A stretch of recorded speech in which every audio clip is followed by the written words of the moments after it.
Good morning. The symposium is about to start. If you may please have a seat. Thank you very much. Thank you.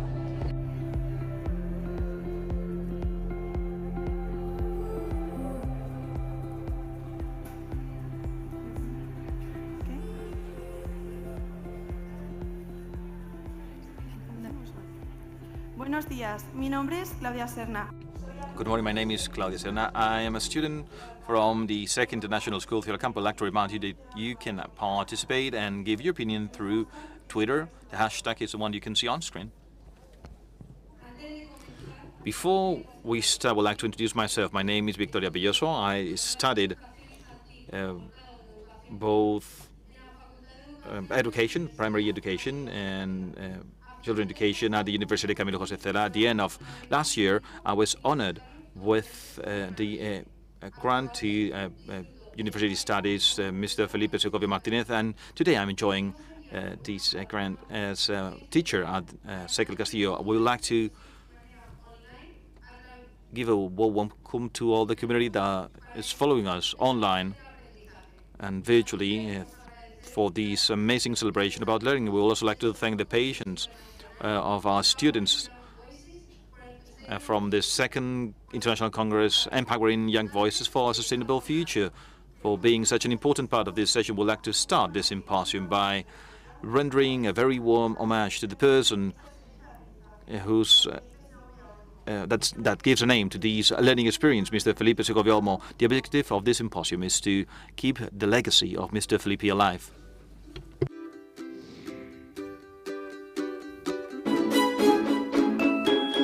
Mi padre era una...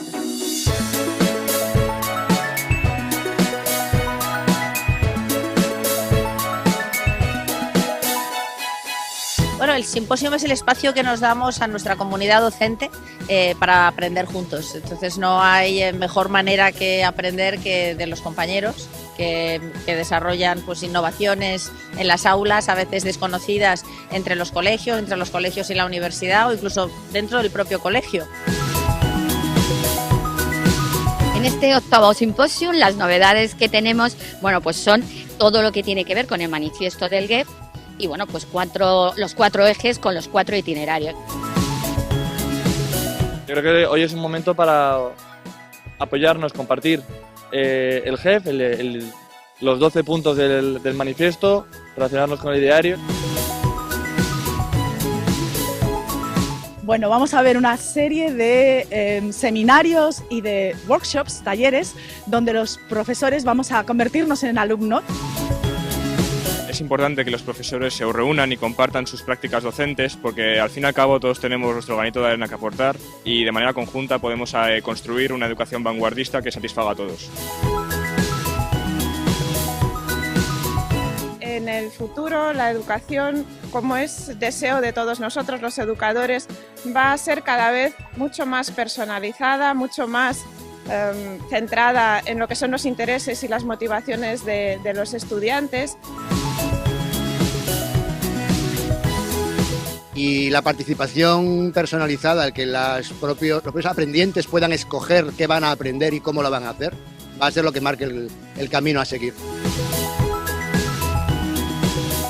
Que al final la educación es algo que está en constante desarrollo a lo largo del tiempo, cambia la sociedad, cambian los alumnos, cambian los métodos de enseñanza y al final ellos son los que enseñan y entre ellos pueden aportarse muchas cosas que puedan beneficiar a los alumnos.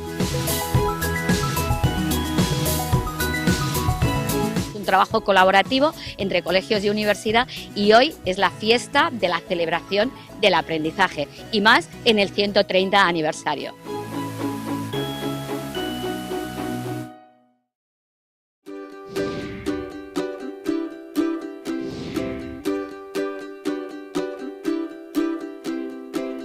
Mi padre era una persona extraordinariamente afectuosa, era también de nuevo una persona muy humilde, muy sencilla, muy cercana y por eso también yo creo que era un gran hombre. Él era un gran humanista, pero porque realmente representaba los mejores valores humanos.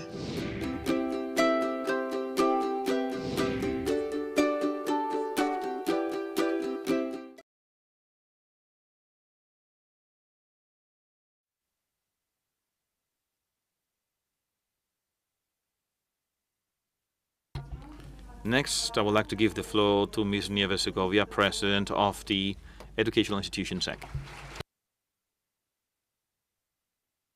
Good morning.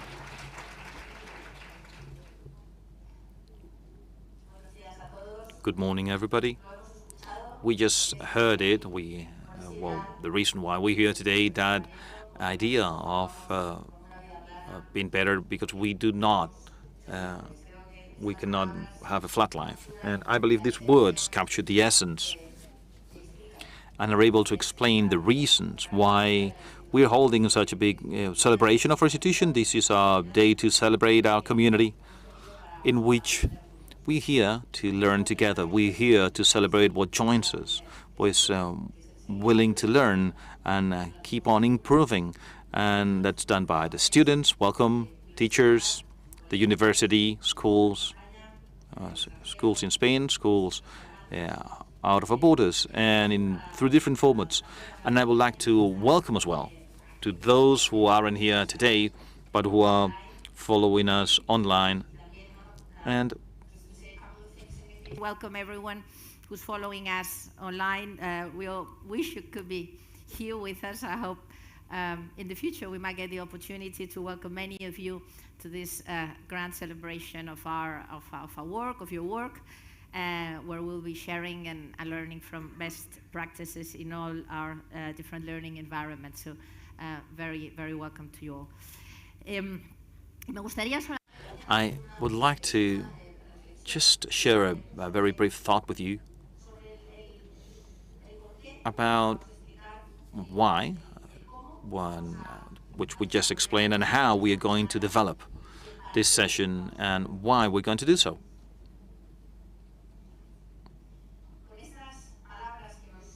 With these words that inspire our will to keep on growing and learning together, we have given ourselves this learning space that is in itself a way to embody the best learning environments.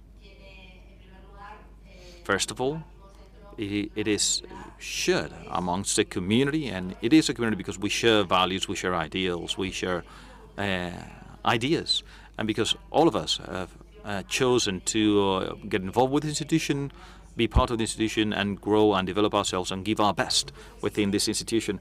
Of course, in this learning environment, we have to feel that will to learn what we are going to learn. If we have chosen this profession, we are educators. It is because this is going to require from us to keep on learning throughout our lives. So that's our inner motivation. In a learning environment, we need good teachers, and I believe that without a doubt, you are going to be here with us throughout the whole session, sharing best practices and giving feedback to the different experiences that are going to be shown. So first of all, I'd like to thank all those of you who are going to participate, but also those who are here as an audience, to be here and see this content. Just an example of the work we are carrying out in any of our learning environments, both in schools and in the university as well. And that's yet another example of a good learning environment, having content that isn't just relevant, but actually real. And today's contents are real. So when we tell our students to find something that connects with their interests, something that really allows them to solve issues that are real, what we're going to do today in the symposium is precisely to put on the table real experiences that are happening in our classrooms with students and amongst teachers. So we have the teachers, good teachers, we have the content, we have our community, and we also have different formats. We can be here face-to-face and online. This is a hybrid format, and the objective is to try to customize the experience, be able to reach those who couldn't be here today, but besides that, to customize the experience through different pathways that you have probably chosen according to your own interests. So once again, one of the elements that makes this learning experience be an optimal experience. And then the methodology, a methodology that I hope is very interactive, that invites you to have an open debate and an open conversation and a dialogue, and a format that's quite innovative compared to previous years. We have tried to learn from the organization of the symposium. Of course, thank you. I would like to thank all of you who have made this symposium possible, schools and the university and the foundation, of course. We had your feedback, as it should be done in a classroom, and we have included new elements to this symposium that has some innovative characteristics compared to previous editions. So that's how we got organized to create, once again, an optimal learning environment in which everybody can find a place to develop both personally and professionally. And within, I would like to invite you to think, because, that's also part of how we organize the symposium. And then what's the objective? Of course, the central part of the debate are competency profile, the one we share, and that we've been fine-tuning in the past few years. We are trying to get it closer to the reality of our classroom and trying to understanding and customizing it, because of course this model is different for each of the members of our learning community, because it isn't just a profile for the students but for all of us. And I would like to invite you to think about the next idea. Today we're not only going to be able to listen to best practices around the competency profile, which are something that we're going to do, but today it's actually an invitation to personally develop each of these competencies. Of course, this is a constant learning effort, and we learn throughout all of our lives, and today we're going to do so through critical thinking and creative thinking, and we are going to give some feedback that's going to be creative, that's going to be constructive, that will allow our ideas to go further, and we're going to do so in an independent and autonomous way, or by self-regulating our learning effort. I'm sure about that as well. And we're going to create culture and knowledge. We're going to create culture and knowledge, and we want to do it by serving society, which is at the core of our institution.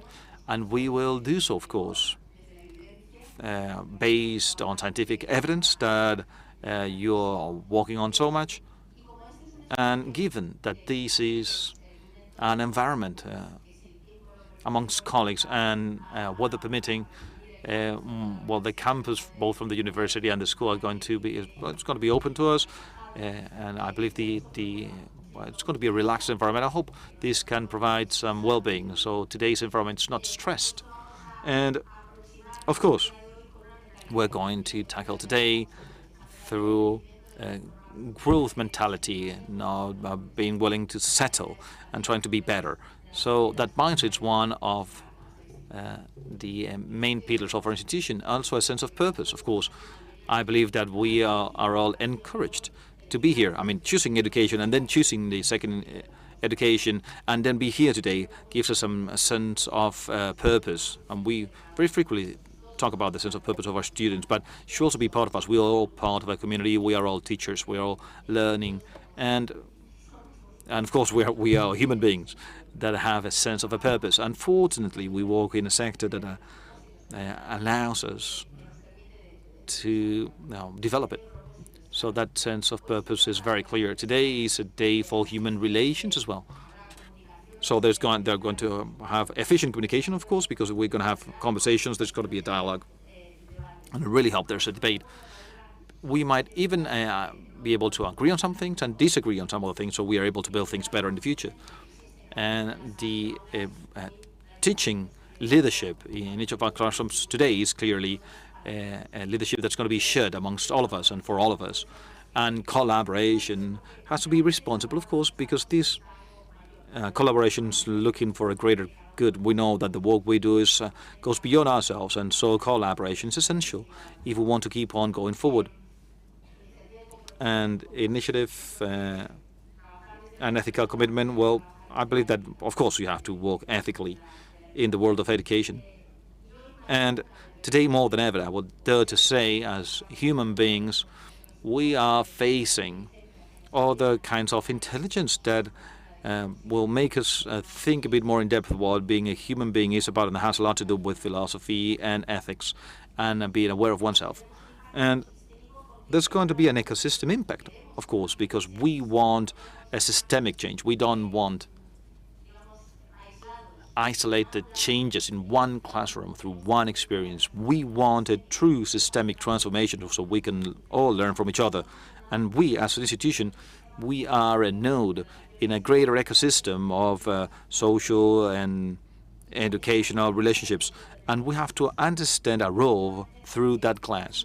Because, of course, in an increasingly connected world, we can be a great community, but we are a node amongst many others, and that will allow us to have a great impact. And last, well, intercultural empathy. I believe there isn't much more we can say about the huge need to have that intercultural empathy. For over 50 years, on a basis, we said that we were not going to discriminate due to race or religion or anything, and that's what we are today. We are sharing a diverse, a big community. We are with an international vocation, and we are aware of the difficulties we're facing to try to make sure that this was a bit of a better place through intercultural empathy and knowing oneself and respecting other people. So this is how I understand these competencies, which aren't just for our students and our work, but also for each and every one of us. So we will probably internalize it ourselves, and we haven't got just a single competency profile. There are as many competency profiles as persons are in this space, both physical and digital. So we explained why and how and the objective, which is the idea we started with, and I believe that's clear, because we want to learn together and because we want to be better. And why do we want to do it together? And this is also a thought I like to bring about in this symposium. And it is precisely because SEG is, the best of all of us. And in this very special symposium, this is the 9th symposium, but we're celebrating 10 years of the death of my father. And I think we can recognize that his legacy is more present and more alive and is more relevant than ever. So I would like to wish all of you a great SEG Day, and thank you very much.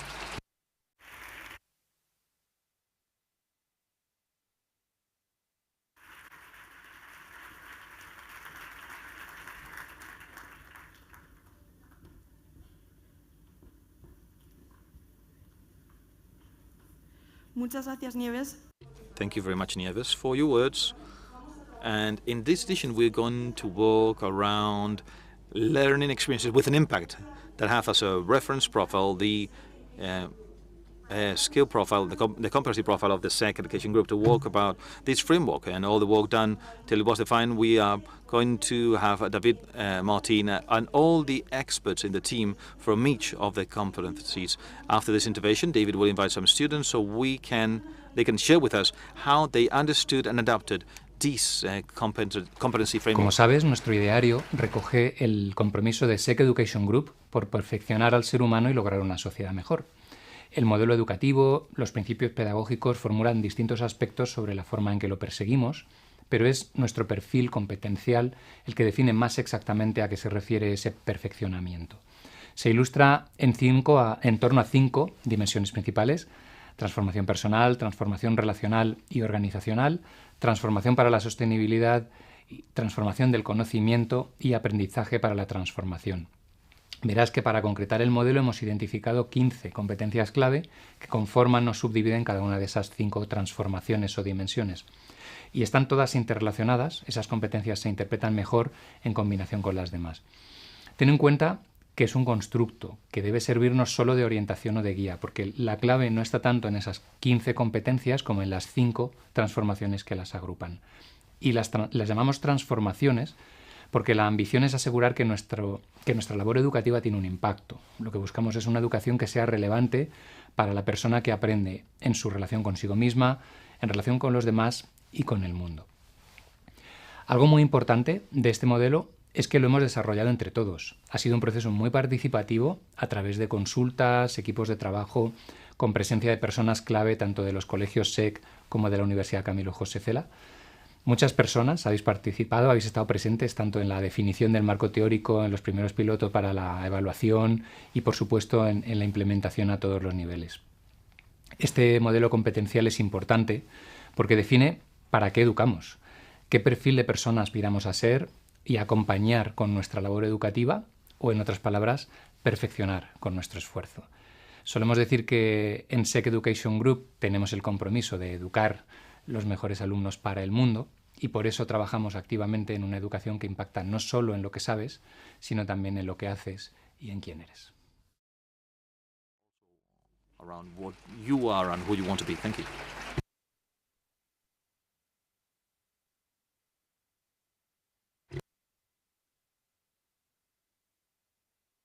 Good morning. Thank you. Please have a seat.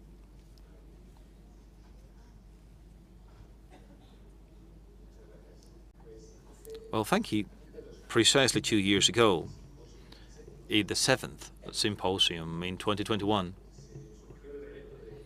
we saw the challenge to how to align the competency profile of our schools and the university.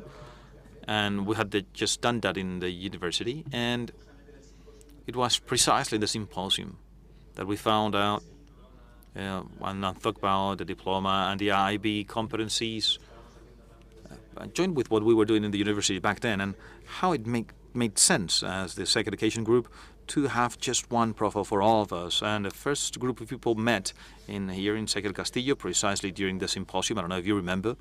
And that's how we saw that we needed to meet frequently to have a debate around this profile. And 2 years after that, we here, you have, many more people have participated than those who were shown in these images. I believe we have had about 25 people participating in different phases and different needs we have had to solve. We have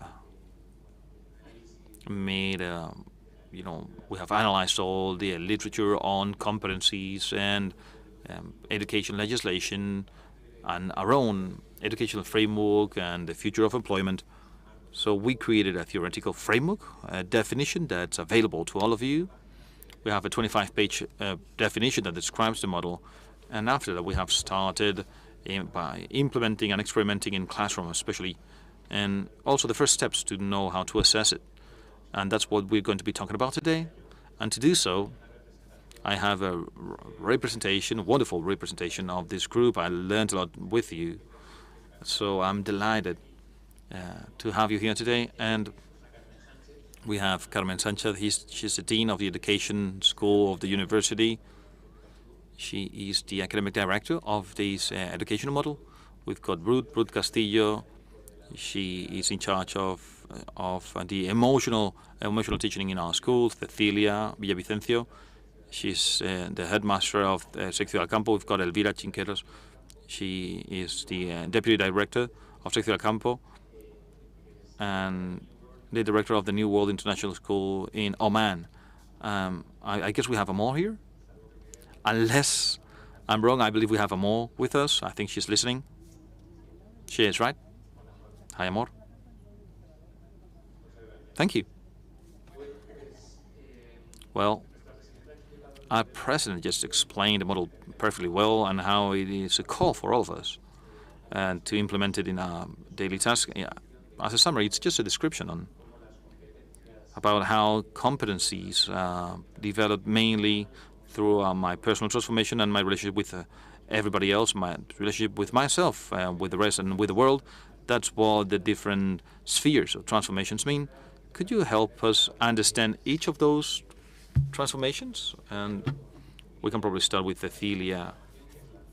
with the central part, which is learning for transformation.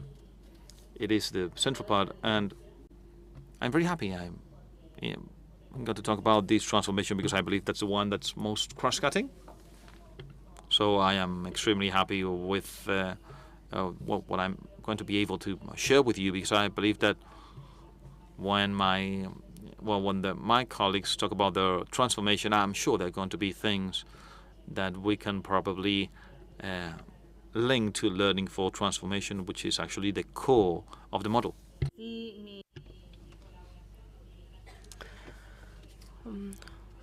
What I'm going to share today may be linked to my past experience within the schools and my theoretical background with IB programs. And the document we created.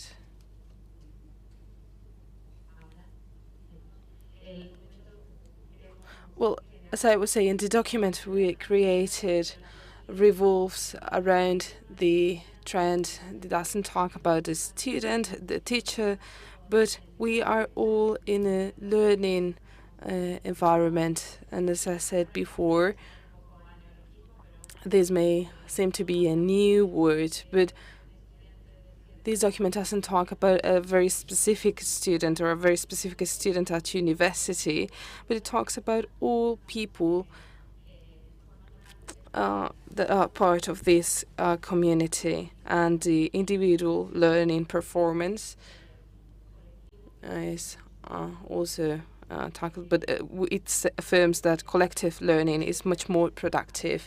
Now, within this vision, we may talk about interdisciplinarity or transdisciplinarities, or we taking up different challenges to solve. Maybe thinking about different perspectives to consider all points of view. So when to set up some patterns to create new solutions to such problems from a critical and creative perspective. And all the theory should start from the concept. Now, we would just be talking about data acquisition or information, and all this can be transformed into knowledge. But all this perspective wants to take one step beyond action. Thanks to the learning autonomy, what are the actions that we can create at individual level to solve such problems? And this is particularly related to the primary school program.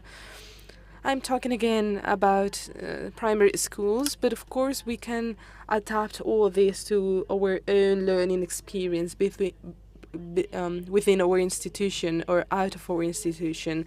So all the activities we identify to be change makers, and this is what our students have been working along this weekend. This is the sweetest part of the cake within this intervention. Thank you, Cecilia. Well, maybe Ruth, you can help us to push personal transformation. What does it mean?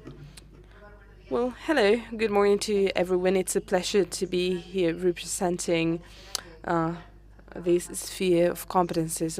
Many people have taken part of such document.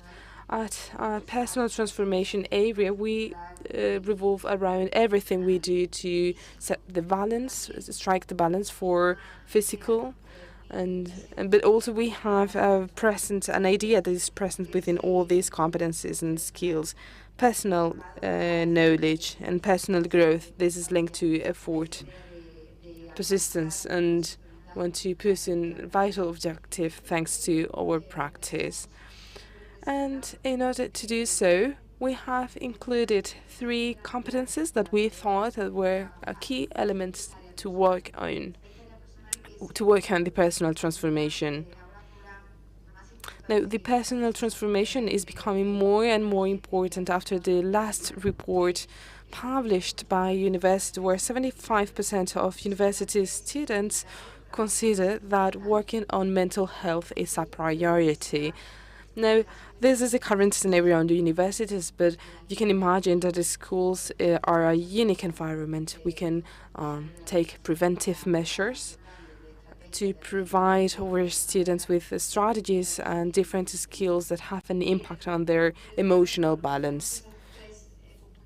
Now, these are the three competences, the first of which is emotional and physical balance, and this aims to boost self-care by promoting healthy actions that have an impact on our body and mind. Knowing and managing our own emotions, and through the self-knowledge, and these would boost resilience, stress, and anxiety management. These are two emotions that are present, especially in upper education. Eating healthy, taking enough rest, and the rest of activities that are related to control and security at the digital sphere. And this is the present at all these problems. Now, growth mindset would be the second section. This wants to create willingness to develop their own potential through effort. I think that when people talk about their personal and emotional competencies, they may be linked to the fact that, well, this is the way they are. They cannot improve. This is the way they've been behaving for all their life. And the growth mindset includes this new idea: we all can improve. This learning is long-lasting in our life, and we can do it if we put the effort and we really give it a try, and we try to take on the challenge to confront future challenges and to challenge this capacity or this effort. And the last competences is the sense of purpose. And as Neve said before, well, this is the idea, but they want to find new objectives that transcend to our personal interests. They want to pursue a positive impact on the rest of the people in society, in the world.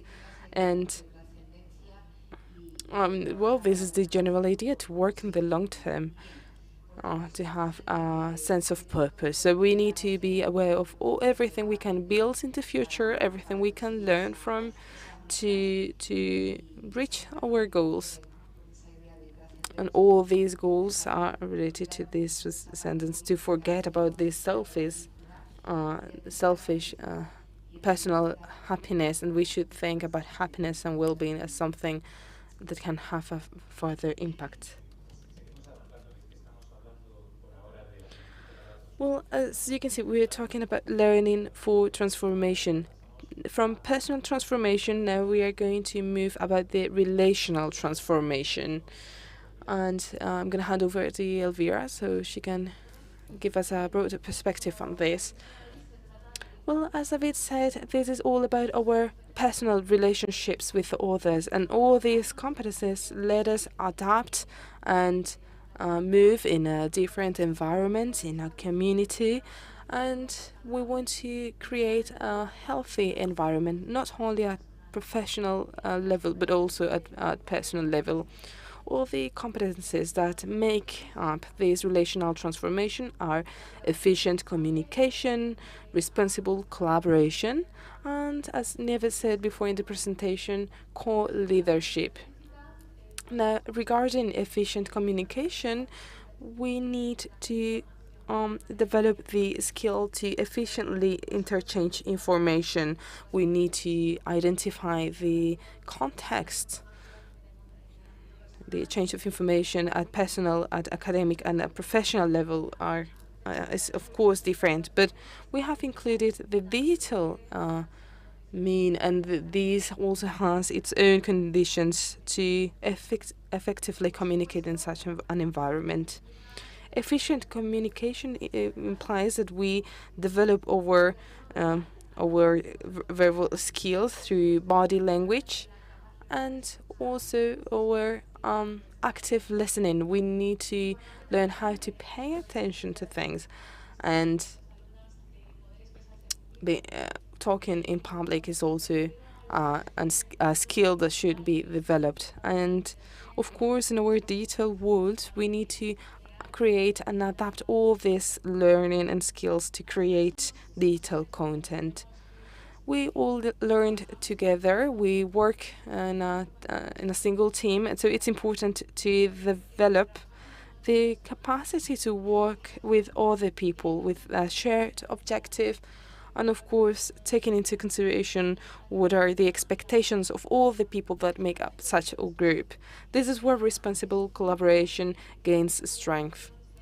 Now, within this responsible collaboration, we need to further understand what are the different needs of all the people that make such a group. What is the role of these people in the group's dynamic? And we should also understand what are the different functions to make sure that the team is working properly. Of course, the conflict solving skills are important in this context, and we need to know how to share information, resources, to create a friendly, collaborative environment, and to be able to solve problems, of course, and to include all these people that make part of these teams too. Now, all these people used to have a hierarchical level. They were led by a single person, and it has evolved towards a network structure, and this is what co-leadership is about. We want to take on any responsibility according to our special needs, and of course we need to prioritize that we are putting our objectives. Thus, it's important to take on the different roles, of course, thanks to this team's efficiency, and thanks to all our colleagues, we want to know what are the strengths. We want to boost this teamwork, and once we know what are the strengths of all these people, we can delegate all functions and all roles, so we can optimize all the skills. We need to boost the talent. We need to develop our negotiation skills, and in order to make all this a reality, we need to respect some agreements, and the agreements revolve around respect. And all this transformation is about transformation with people, and of course, respecting others is the foundation to make sure that this is a solid and a successful relationship. Well, we are putting some names what it really means, what it means to be better people.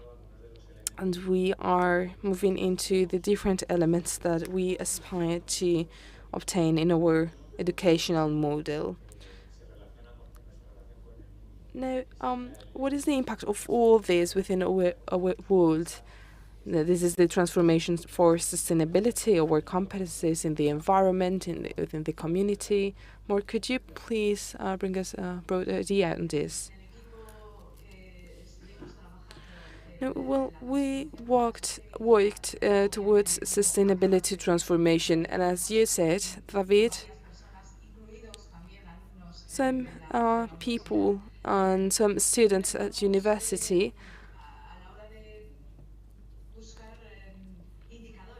tried to set up the indicators that would let us further understand how to strike for sustainability. And thanks to the rest of the teams,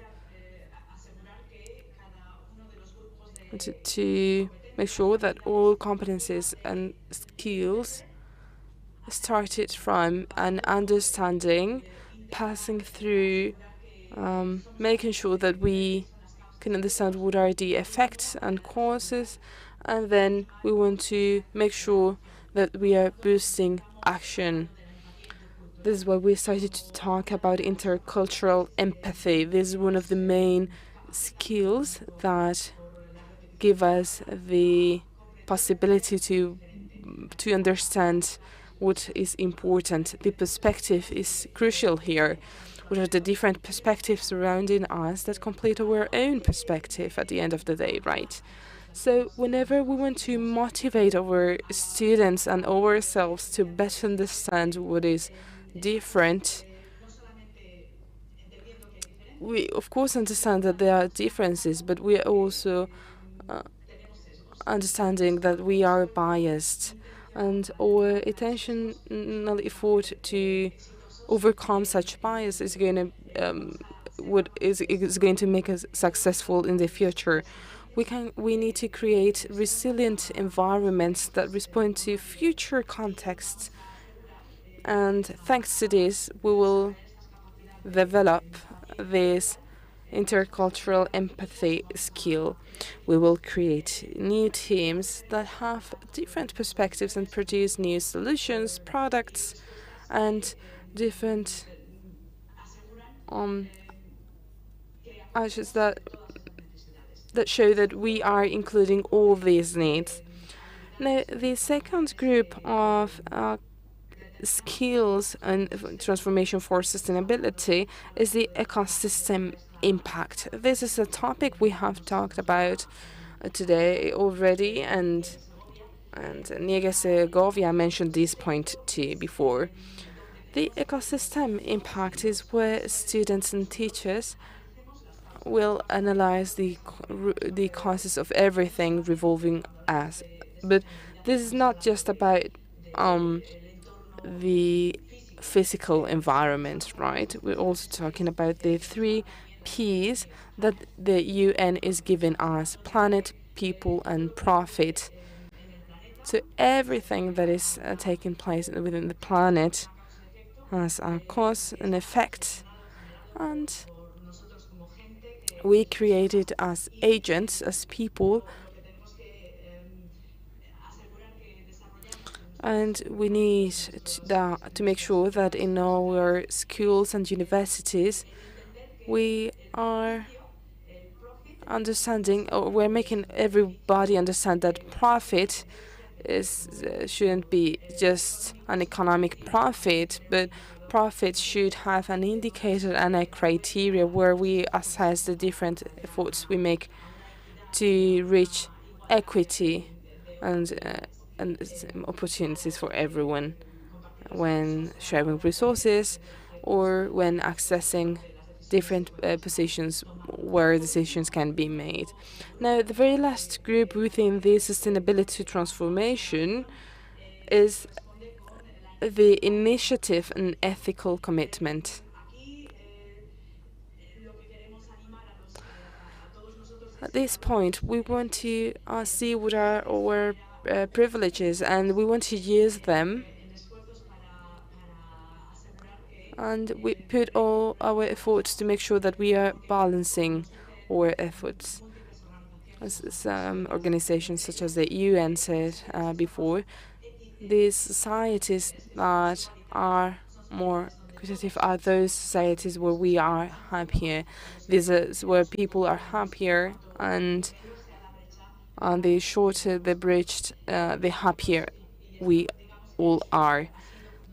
And this has been our main commitment to pursue transformation for sustainability. We wanted to set up the indicators that showed us how to make sure that we all became all these people, to make sure that we are all transforming everything and our social and physical environment surrounding us. Oh, thank you. It's good to see you there on the screen. Well, Carmen, could you give us a broader perspective on the very last point? We, of course, want to pursue research, and we want to develop such competencies from early stages. Knowledge transformation. Well, I love this point, and I'll try to stick to my time. This competence framework has been created by a huge team, and we have created it for all of you, for these students. I'm happy to see all the empowering young voices students sitting around today. Some students from the University of Education, and I'd like to dedicate all these 3 minutes for you. Of course, adults can understand this model and understand all these competencies, but when it comes to the knowledge transformation sphere, I'm going to take the main thing here. Whenever we learn to transform something, we want to have a purpose for such a learning. The purpose is different. This may be to improve our relationship with others or our relationship with our environment at all levels. But how are we going to do it? Well, we need to learn something. We need to learn knowledge.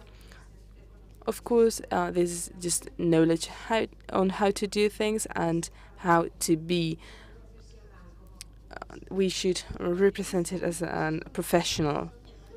Now, knowledge may be artistic, technological, scientific, humanist. Well, all this knowledge is important to change our relationship within our environment and make our relationship sustainable at all levels.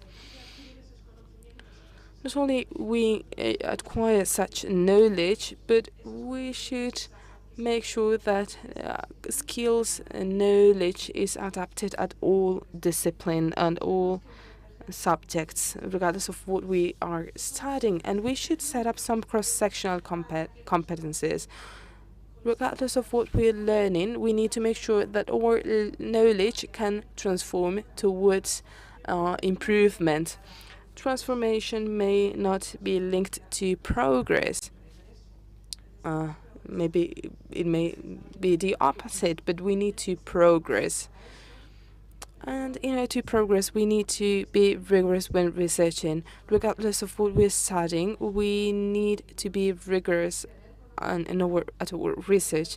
We need to have knowledge, but also critical knowledge. We need to analyze and propose new options to improve. We won't succeed alone if we are not taking that knowledge. We need to create culture. And as Neva said before, we are creating culture. You're part of this culture, this knowledge towards an own purpose. And the most important purpose of every educational institution is to be the ambassador of progress in humanity. This is what we should move towards. To improve at all levels, and especially starting from us and then the relationship with others. So let me just repeat again to all the students. You should, of course, study, but you also should learn. You should learn within these cross-sectional competencies, and of course, make sure that you are progressing and improving. Thank you.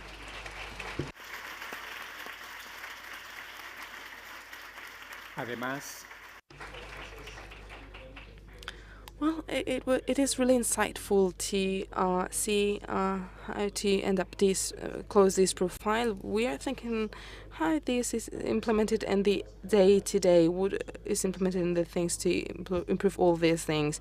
We may design a superwoman or Superman that can do all these things. Well, of course, we should have a dialogue. We should be more flexible. We can bring some examples on how we are developing all these competencies and within these dimensions. Could you help us from different schools or universities on how to do it?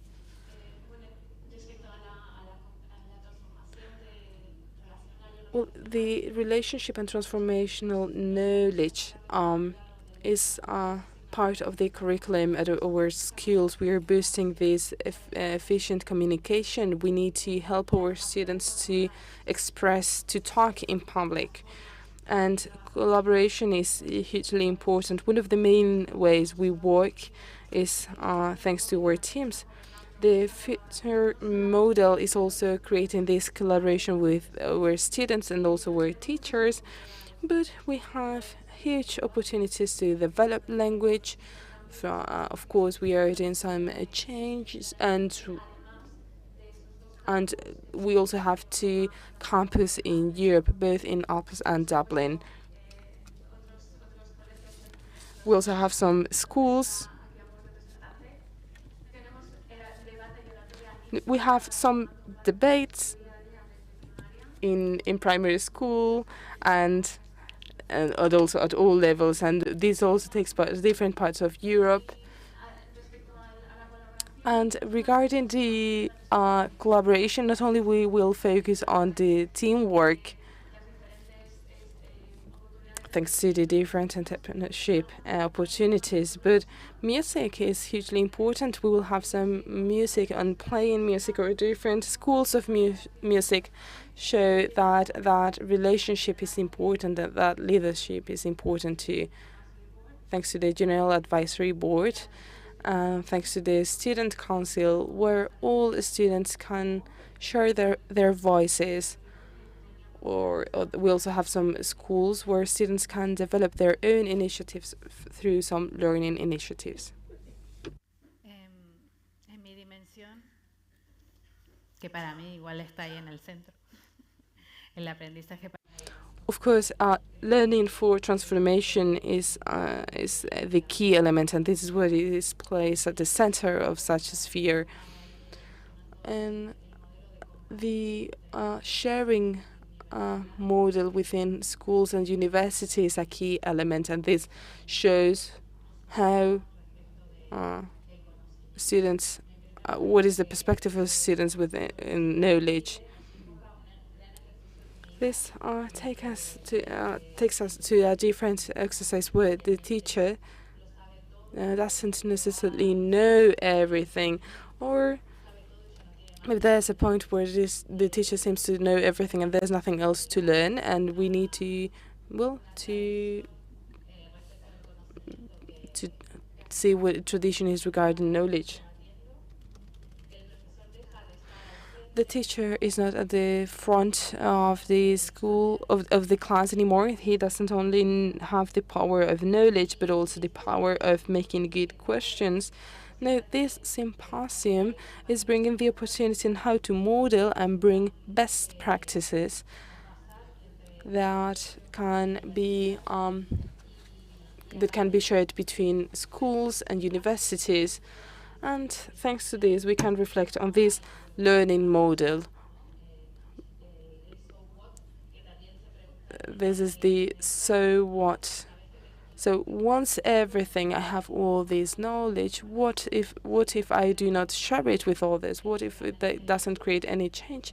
This is just a knowledge that will not be productive for me or for others or for the environment or for the context. So just to conclude, I think the objective of this symposium is to model how to apply learning for transformation. Thank you. And, well, yes, indeed, it's really interesting that you are helping us to understand how we should apply it as professionals. You are bringing also the teaching perspective. Well, Amor, you're on the screen. If you want to speak at any moment, please raise your hand. Ruth? Well, when it comes to personal transformation, last year we developed a well-being framework at all schools, and one of the main milestones of such framework was to allocate a well-being coordinator per school, and this is having a huge impact because at the end of the day these people are willing to promote healthy habits within our students and within our teachers.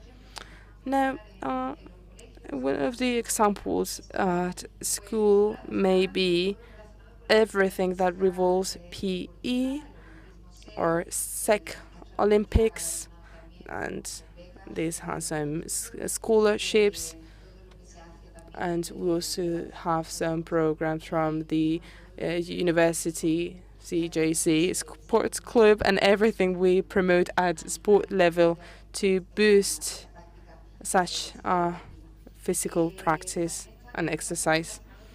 Then climate and emotional education aims to put together this Yale University methodology, which is the ruler method, and nutrition and healthy habits from the nutrition or from food perspective. And we have created new channels and a recipe book created by our students, which is Brain Food. And thanks to this book, we want to work on how to feed body, but also our mind, thanks to with products that can help us boost performance. And this is supported by Catherine Hetz that brings together everything we do from this perspective. And also everything we're doing through a school for the families by fostering well-being, which is something that's a concern for many of our families, and also making a responsible use of the media and technologies, and also welcoming plans through which we're working around the commitment of families, also curricular activities that focus around mindfulness that are being developed. And starting with 3 or 4 year olds, we are already working on activities linked to mindfulness and conscious awareness, and also fostering learning spaces. Of course, we keep on making an effort to work and helping the intelligent classroom to keep on going forward, to generate spaces where you can connect and have relationships. So we can foster this collaboration idea. And also from a professional perspective, everything we do through the talent program for our professionals, for teachers and all the adults that are working in this organization to develop our careers, so people feel that the place they're working in is a place that's worth it, in which all their personal talents are fostered.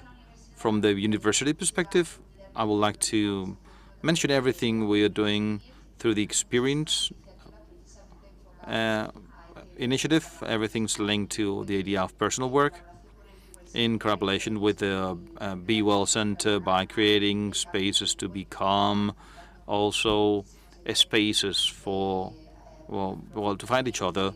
We have many experts collaborating with the Impact Lab to collaborate with a purpose, to create things that actually are positive for our environment.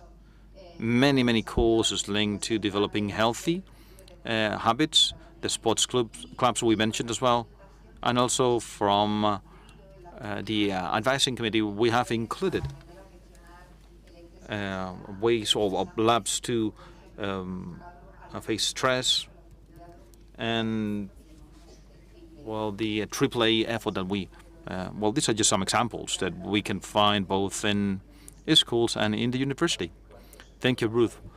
We can see many examples of things that are actually taking place in our daily lives, and today's precisely to do that, to get to know in depth many of these initiatives that are going to be presented in the different initiatives. And I'm going to take the opportunity that we have the model here on screen, because we are talking about something I didn't mention yet, which is digitalization, innovation, social impact, and well-being. They're all part of the whole profile. You just mentioned some activities linked to entrepreneurship and well-being, and so you've been talking about these 4 axles, strategic axles, and so you can see there are the lines that cross-cut the whole profile. Carmen, would you like to continue with some examples?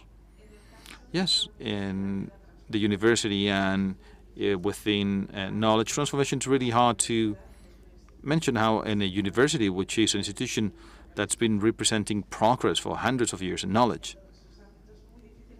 it's very hard to mention everything we do. However, there's one thing I would like to mention, which is that this competency profile and this competency sphere are 2 sides of the same coin, really. We cannot work and help learn and to students that we do not represent. So in the case of the university, that other side of the coin is, of course, rigorous and is one of the competencies. On the one hand, we train teachers, or we train all the researchers and teachers with research skills.